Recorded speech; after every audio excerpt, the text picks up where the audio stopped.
제가 어린 시절 동네 친구들과 함께 꽁을 잡으러 간다고 산으로 간 적이 있었습니다. 눈먼 꽁이라 잡히지, 꽁이 우리한테 그 어린 소년들한테 잡히겠어요? 잡으러 다가가면 꽁이 날아가 버리고 했는데, 여러분, 꽁은 날개를 가지고 잘 날아다니는 그런 새입니다. 상당히 높이 자유롭게 하늘을 날아다니는 장점이 있는데, 그런데 이 꽁의 습성 가운데 하나는 그 꽁이 위험에 직면하게 되면 당황해서 날개를 펴지 못하고 땅에 걸어서 도망을 친다고 합니다. 도망을 가다가 더 다급해지면 덤불더미에 머리를 쳐박고 마는데, 자기의 눈만 가리면 상대도 자신을 보지 못한 것으로 착각하기 때문입니다. 그래서 종종 사람들에게 이 꽁은 머리를 그 덤불 속에 머리 쳐간 이 꽁은 사람들에게 잡히고 마는데, 날아야 할 때에 날지 못한 이 꽁처럼 여러분, 우리는 기도해야 될 때 기도하지 않는다면 그것은 정말 어리석은 사람입니다. 여러분, 지금 누가 뭐래도 우리가 기도해야 할 때인 줄 믿습니다. 머리를 쳐박고 아무것도 보지 못한 채 이 위기가 그냥 지나가기를 바라는 것은 참으로 어리석은 행동입니다. 여러분, 바울은 움츠리고 있는 고린도 교인들에게 거룩한 열망이 일어나기를 바라는 마음으로 오늘 본문 말씀을 기록했어요. 특별히 한 가지 비유를 들어서 우리에게 말씀하시는데, 그 비유의 말씀이 질그릇과 보배의 비유입니다. 자기나 고린도 교인들이나 다 같이 질그릇 같은 존재라는 것인데, 다만 하나님께서 그 질그릇 같은 보잘것없는 자기에게 보배를 담아 주셨기 때문에 사도로서 귀한 사명을 감당할 수 있다고 그런 고백합니다. 그러면서 고린도 교인들에게도 질그릇처럼 보잘것없지만, 그러나 보배가 담겨 있다는 사실을 깨닫고 그 사명을 감당하라라고 우리에게 권고하고 있는 것입니다. 사랑하는 여러분, 우리 자신이 누군가를 깨달았을 때에 우리는 더욱더 하나님을 의지하게 되고 우리의 사명을 잘 감당할 수 있으리라 믿습니다.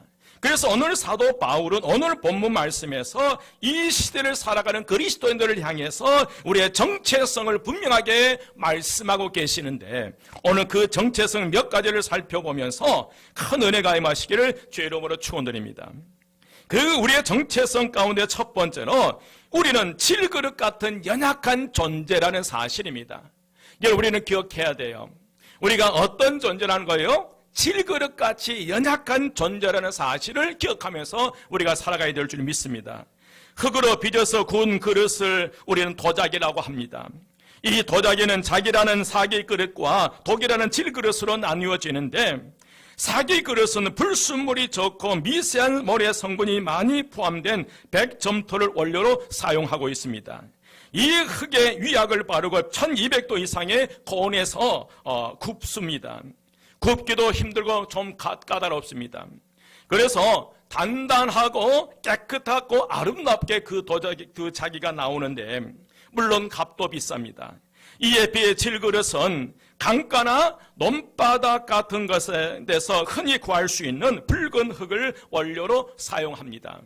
이 흙을 그냥 굽거나 때로는 잿물을 칠해서 굽기도 하는데, 그리고 100도 이하의 약한 불로 구워냅니다. 그래서 굽기도 쉽고 투박하고 모양도 곱지 않습니다. 물론 값도 싸고요.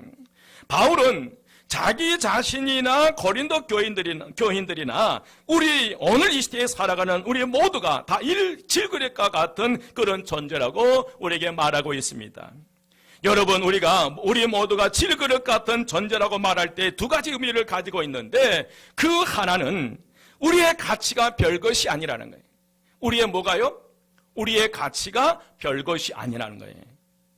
질그릇은 그 원료가 너무나 흔한 흙입니다. 어디서나 쉽게 구할 수 있습니다. 그냥 공짜로도 얻을 수 있고요.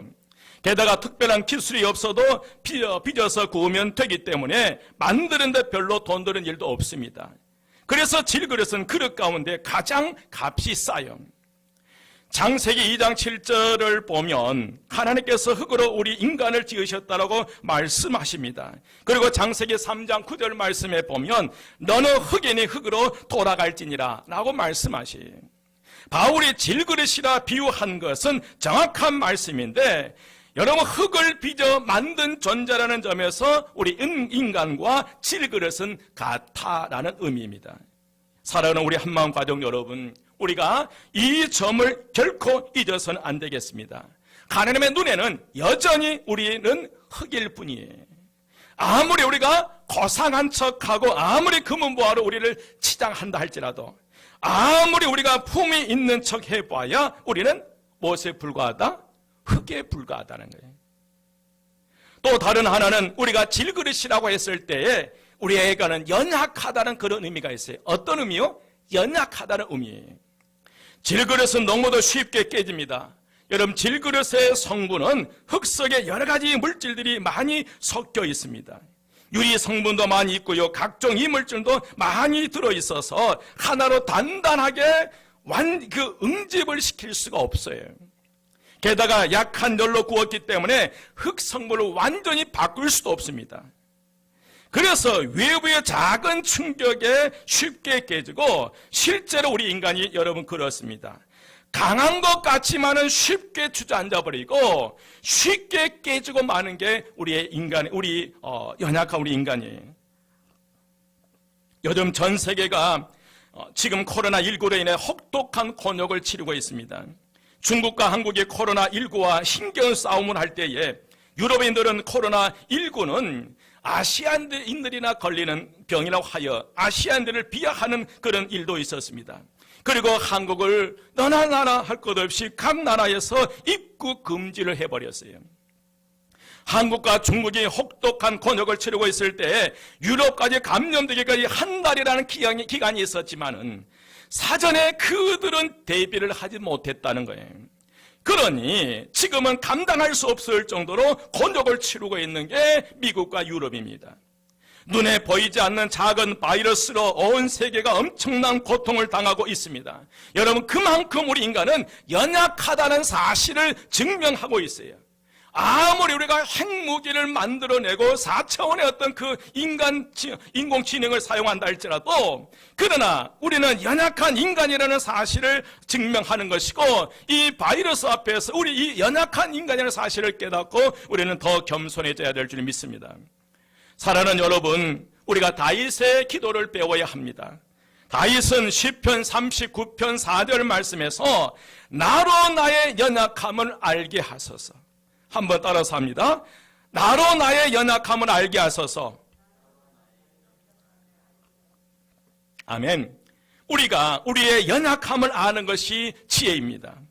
어리석은 자들이 자기가 강한 줄 알고 얼마나 큰 소리치며 살아갑니까? 하지만 우리가 연약함을 철저하게 깨달아야 하나님을 철저하게 의지할 수 있다는 거예요. 바울은 고린도후서 12장 9절에서 10절 말씀에서 이런 고백을 해요. 나에게 이르시기를 내 은혜가 내게 족하도다. 이는 내 능력이 약한 데서 온전하여 짐이라 하신지라.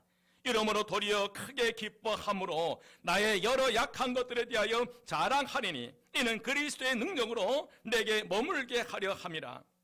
그러므로 내가 그리스도를 위하여 약한 것들과 능력과 궁핍과 핍박과 곤란을 기뻐하노니 이는 내가 약할 그때 곧 강함이라. 한번 따라서 합니다. 내가 약할 때에 강함이니라. 아멘. 내가 약함을 깨달았을 때 철저하게 주님의 능력을 우리는 의지하게 되고, 그 결과 주님의 능력이 내 능력이 되기 때문에 약하다고 깨달을 그때가 정말 강할 때라고 우리는 고백하고 있습니다.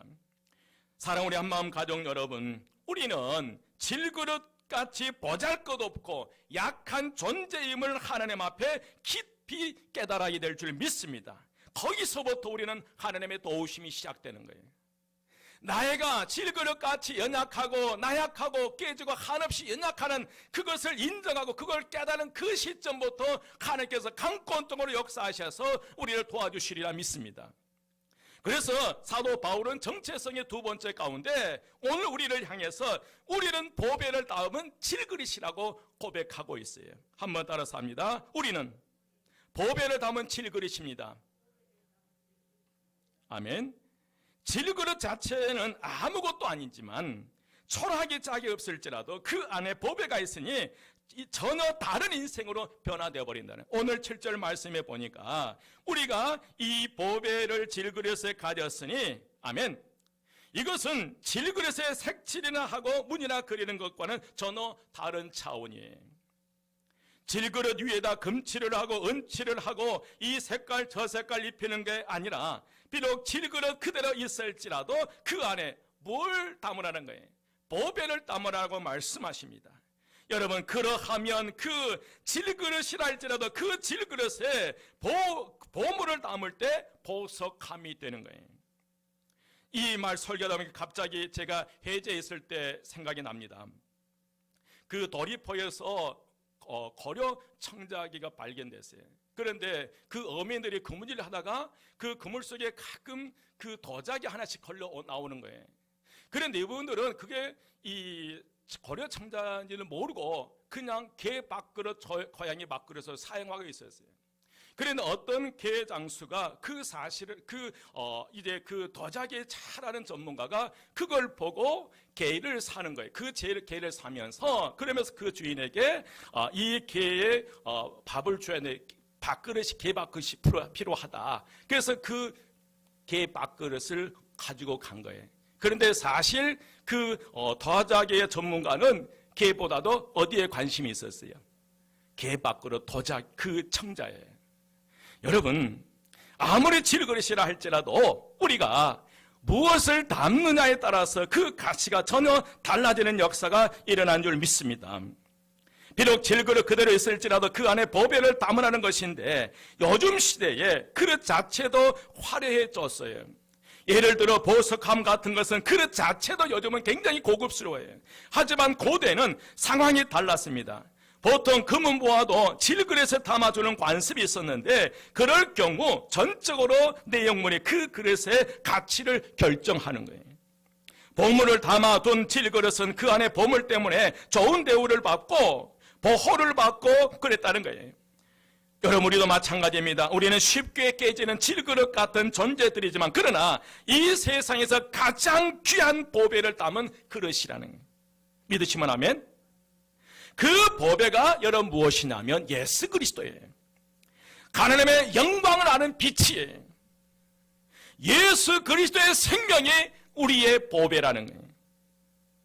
예수님을 구세주로 우리 인생 가운데 우리의 마음 중심에 모시면 우리는 전혀 다른 새 사람으로 변화돼요. 아무리 질그릇이라 할지라도 그 질그릇에 보물을 집어넣으면 보석함으로 바뀌는 것처럼 아무리 질그릇같이 연약하고 깨지기 쉬운 저와 여러분이라 할지라도 우리 안에 예수 그리스도가 우리 안에 올 때에 예수의 생명이, 예수의 능력이, 하나님의 영광하는 빛이 우리 안에 들어올 때에 우리는 정말 보배를 담은 질그릇으로 엄청난 우리의 인생의 삶이 변화되는 역사가 나타난 줄 믿습니다. 이제 더 이상 우리는 죄와 사망 권세 아래 있지 않고 하나님의 자녀요, 거룩한 성전이요, 새로운 피조물이요, 영원한 생명이 오늘 저와 여러분 안에 있는 줄 믿습니다. 믿으시면 아멘요? 아멘 안 하지 말고요. 여러분, 고린도후서 5장 17절 말씀에 그런즉 누구든지 그리스도 안에 있으면 새로운 피조물이라. 이전 것은 지나갔으니 보라 새 것이 되었도다. 그야말로 위대한 탄생이. 그러면 우리는 보배 대신 예수님을 모시고 살면 이제 새로운 인생의 삶을 살아갈 수 있다는 거예요. 우리가 비록 연약하고 비천한 그릇 같은 존재이지만 정말로 아름답고 복된 인생의 삶을 살 수 있다는 거예요.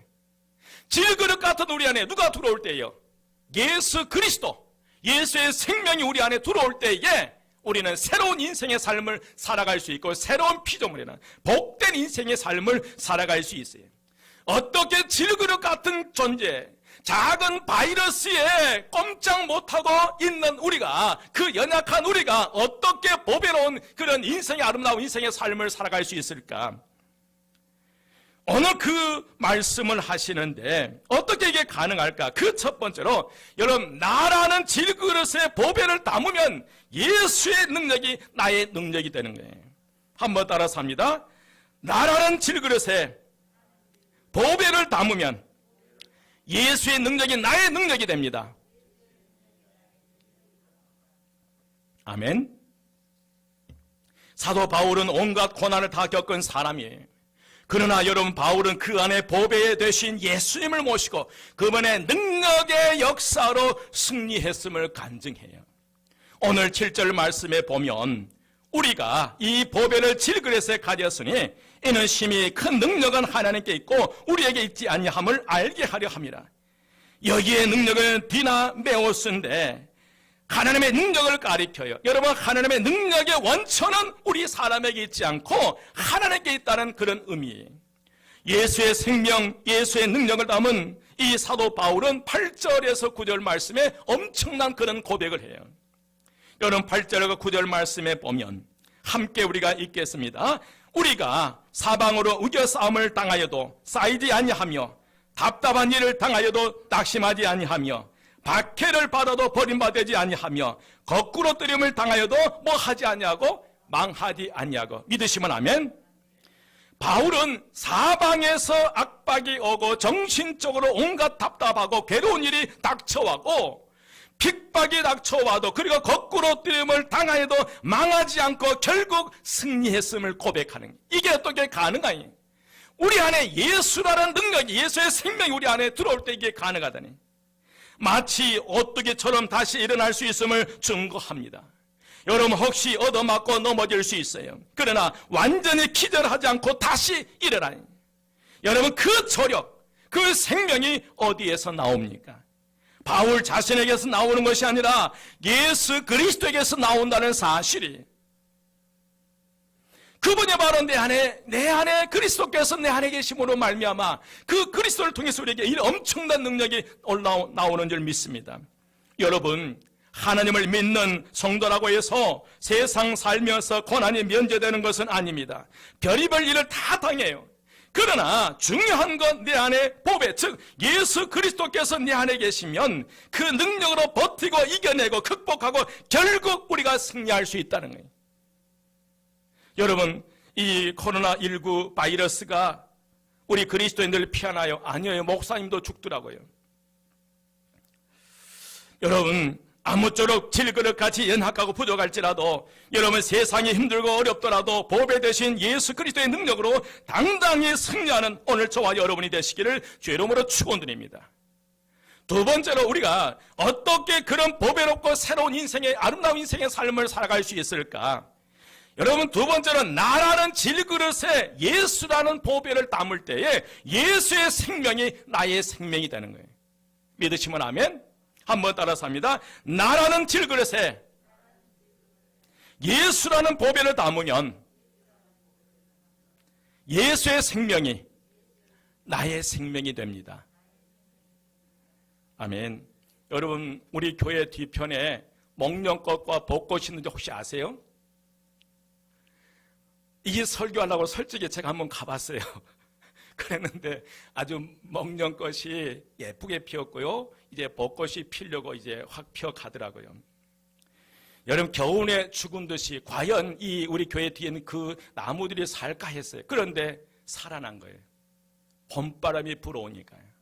사랑, 우리 한마음 가족 여러분, 살아있는 것은 아름답습니다. 한번 따라서 합니다. 살아있는 것은 아름답습니다.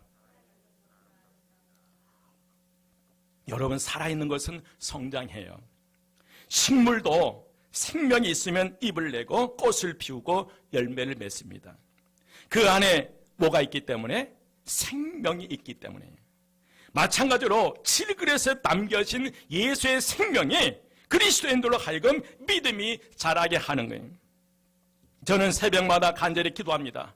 이번 코로나19라는 이 시련의 터널을 통과하는 과정 속에 우리 한마음교회 성도는 단 한 사람도 실족하는 이 없고 오히려 이 고난의 터널을 통과하는 과정 속에서 정금같이 되어오는, 순금같이 되어 나오는 믿음의 역사가 우리 한마음교회 모든 성도 한 분에게 일어나리라 믿습니다. 여러분, 식물이 꽃을 피우듯이 거룩한 영향을 끼쳐 향기를 바라며 아름답게 살아가게 해줍니다. 겨우내 죽은 듯이 말랐던 나무가 새 봄이 되면 새 순을 띄우고 잎을 내요. 아주 아름답게 변해요. 온갖 아름다운 빛깔의 꽃을 피우고 향기를 바라게 됩니다. 열매도 주렁주렁 맺습니다. 그 안에 여러분 뭐가 있기 때문에? 생명이 있기 때문에. 뭐가 있기 때문에요? 생명이 있기 때문에. 예수의 생명이 오늘 저와 여러분 안에 있게 되면 이처럼 아름다운 변화가 오늘 저와 여러분을 통해서 나타나리라 믿습니다. 지금 이 순간 가정에서 예배를 드릴 분도 계실 텐데, 여러분 오늘 또 정말 여러분의 가정에 강력한 성령의 기름 부으심과 능력의 역사가 나타나리라 믿습니다. 믿으시면 아멘. 오늘 말씀합니다. 바울은 10절 11절에서 그런 고백을 해요. 우리가 항상 예수의 죽음을 몸에 짊어지면 예수의 생명이 또한 우리 몸에 나타나게 하려 함이라. 우리 살아있는 자가 항상 예수를 위하여 죽음에 넘겨지면 예수의 생명이 또한 우리 죽을 육체에 나타나게 하려 함이라. 바울은 10절에서 항상 예수의 죽음을 몸에 짊어진다라고 고백하는 거예요. 여러분 11절 보십시오. 11절에서도 항상 예수를 위하여 죽음에 뭐 한다? 넘겨진다. 바울은 그리스도 예수의 복음을 위해 항상 죽음의 위협을 감수해야 했어요. 하지만 그럴 때마다 그는 하나님이 예수의 생명을 자신의 죽을 육체 안에 나타내는 것을 몸으로 체험한 거예요. 바울은 끊임없이 생명의 유업을 받는 가운데도 하나님의 그리스도 예수 안에서 순간순간마다 자신의 생명을 지켜주는 것을 몸으로 체험했어요. 바울은 죽음의 순간에도 더 큰 영성으로 그 죽음을 이겨낼 수 있도록, 그 죽음을 뛰어넘을 수 있도록 주의 은혜, 주의 사랑으로 충만하게 채워준다는 사실을 몸으로 체험한 거예요. 바울은 힘에 겹도록 심한 고난을 당하여 살 소망이 끊어지는 그 순간에도 하나님께서 부활에 대한 그 부활 생명에 대한 확신으로 가득 채워주신 것을 바울은 체험한 거예요. 그래서 그런 어떤 체험이 있었기 때문에 이 바울은 그 모든 어려움들을 극복해내고 마지막에 이제 목이 잘리는 순교의 길을 가는 거예요. 여러분, 우리는 지금 믿음의 날개를 펴야 될 줄 믿습니다. 날아야 할 때 날지 못한 공처럼 여러분 덤불섬에 얼굴을 받고 있을 것이 아니라 이제 우리의 정체성, 우리의 정확한 정체성을 알지 못한다면 우리는 여전히 움츠리고 있을 거예요. 그러나 꽁이 그 자기 정체성이 누구인지 알게 됐을 때 갑자기 위기 가운데 어려움 속에서 날개를 펴고 하늘을 나를 거예요. 그러나 꽁이 갑자기 찾아온 위기 앞에 자신의 몸의 두 날개가 달려있다는 사실을 망각해버린, 그는 하늘을 나르면 그 위기를 피할 수 있음에도 불구하고 그는 그 사실을 잊어버리고 땅에서 도망가다 결국 덤불더미 속에 눈을 가려버리는, 그리고 위기를 피하기, 잠시 그 위기를 피하는 것을 기다리고 있다는. 여러분, 이제 우리 정체성, 우리는 예수 그리스도의 생명, 예수 그리스도의 능력, 예수 그리스도의 은혜를 닮은 보배로운 치를 그릇들이기 때문에 더 이상 우리의 정체성이 그거예요. 하나님의 자녀요, 우리는 영생의 축복이 우리에게 있고 우리는 하나님의 성전인 것과 성령이 하는 우리 안에 거하시며 우리는 새로운 피조물이 우리의 정체성이. 여러분, 우리의 정체성을 알았다면 이제 우리는 믿음의 날개를 펼 때예요. 여러분, 움츠렸던 이 믿음의 날개를 펴십시오. 여러분, 기도의 날개를 펼 때예요. 찬양의 날개를 펼 때예요. 여러분, 힘들고 어려울 때 그 가정에서 찬양하십시오. 여러분, 힘들고 어려울 때 무작정 두려워하고 염려할 것이 아니라 힘드는 그 자리에 하나님을 찬양하고 기도하고 믿음의 날개를 펴고 여러분 독수리처럼 하늘을 나를 때에 그때 하나님께서 능력을 허락해 주시리라 믿습니다. 모든 게 무서워서 얼굴을 숨기고 있다면 우리는 더 이상 하나님의 능력에, 하나님의 함께 하나님의 역사하심을 모른다는 거예요. 여러분, 우리가 두려움 속에서 그리스도인답게, 능력인 그리스도인답게 날개를 펴고 창공을 향해 하늘을 높이 나를 때에 하나님 우리와 함께 하시고 지켜주신 거예요.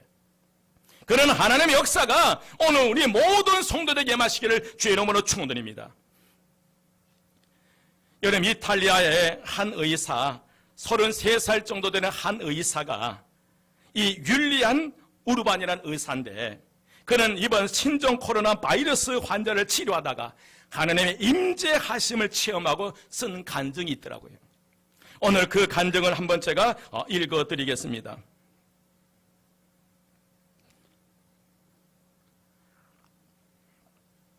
수많은 어두운 악몽 같은 순간들을 지나왔지만 지난 3주 동안 여기 우리 병원에서 발생한 일들을 내가 직접 보고 경험할 것이라고는 상상도 해본 적이 없습니다. 그 악몽은 현재 실제로 흐르고 있고 또 더욱 거대해져만 가고 있습니다.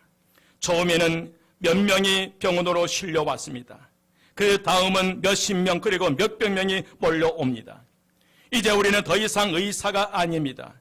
우리는 그저 누가 살 수 있고 누가 죽음을 맞으러 집으로 보내져야 하는가를 결정하고 표식을 붙이는 사람에 불과했습니다.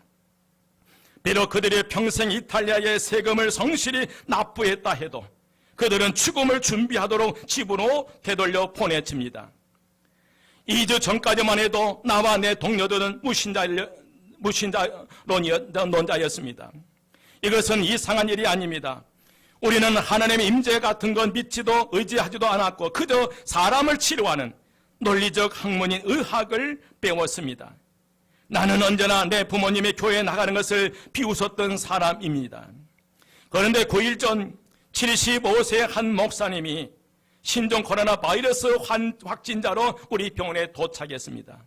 그는 점잖은 분이었지만 호흡 곤란의 심각한 문제를 가지고 있었으며 그러나 병원까지 성경책을 가지고 왔습니다. 그는 주위에 죽어가는 이들의 손을 잡아줄 뿐만 아니라 그들에게 성경을 읽어주곤 했습니다. 그리고 그것은 우리에게 깊은 인상을 가져다 주었습니다. 우리가 처음 그의 전하는 말을 듣는 약간의 시간을 가졌을 때 우리는 모두 그저 피곤함에 눌리고 낙담한 의사들이었고 정신적으로나 육체적으로 끝난 것 같은 그런 상태였습니다. 그러나 지금 우리는 고백할 수 있습니다. 한낱 무력한 인간인 우리들은 매일 수많은 사람이 죽어나가는 이 상황에 대하여 더 이상 무엇을 할 수 없는 한계에 이르렀습니다. 우리는 지쳤고 우리의 동료 2명은 사망했으며 다른 동료들은 이미 바이러스에 확진되었습니다. 인간이 할 수 있는 일이 끝나는 상황에서 우리는 하나님의 필요함을 깨달았습니다. 그리고 짧은 몇 분의 휴식 시간이 주어질 때마다 우리는 하나님께 도움을 구하기 시작했습니다. 우리는 서로 이 얘기를 나눕니다. 치열한 무신론자였던 우리가 지금 매일 하나님 우리의 평강을 구하고 우리가 환자들을 잘 돌볼 수 있도록 우리를 도와주시기를 주님께 구하고 있는 우리 자신을 믿을 수가 없노라고 말입니다. 어제 75세의 그 목사님은 돌아가셨습니다. 지금까지 3주 동안 120명이 사망했고 우리 또한 모두 칠칠대로 지치고 무너졌지만 그분은 자신의 위중한 상태와 어떻게 도와드릴 수 없는 우리의 어려운 한계에도 불구하고 우리가 더 찾지 못했던 평강을 우리에게 가져다 주셨습니다. 그 목사님은 주님 품으로 돌아가셨으며 현재 상황이 계속 이어진다면 아마 우리도 그분의 뒤를 따를 것입니다. 나는 6일째 집에도 들리지 못했고 언제 마지막 식사를 했는지조차 모르겠습니다. 나는 지금 이 땅에서 나의 무익함을 깨닫지만 나의 마지막 호흡을 다른 이들을 돕는 데 줄 수 있기 원합니다. 나는 나의 동료들의 죽음과 그들의 고통과 둘러싸여 내가 하나님께 돌아온 것에 대한 기쁨이 넘칩니다. 아멘. 사랑 우리 한마음 가정 여러분, 75세의 연로하신 목사님, 질그릇 같은 그런 존재였지만 그러나 그 질그릇에 예수 그리스도라는 생명의 보배를 담았을 때는 그의 인생이 달랐다는 거예요. 철저하게 무신론을 주장했던 젊은 의사가 한 목사님의 아름다운 죽음을 보고 잃어버렸던 믿음의 날개를 되찾게 됐어요.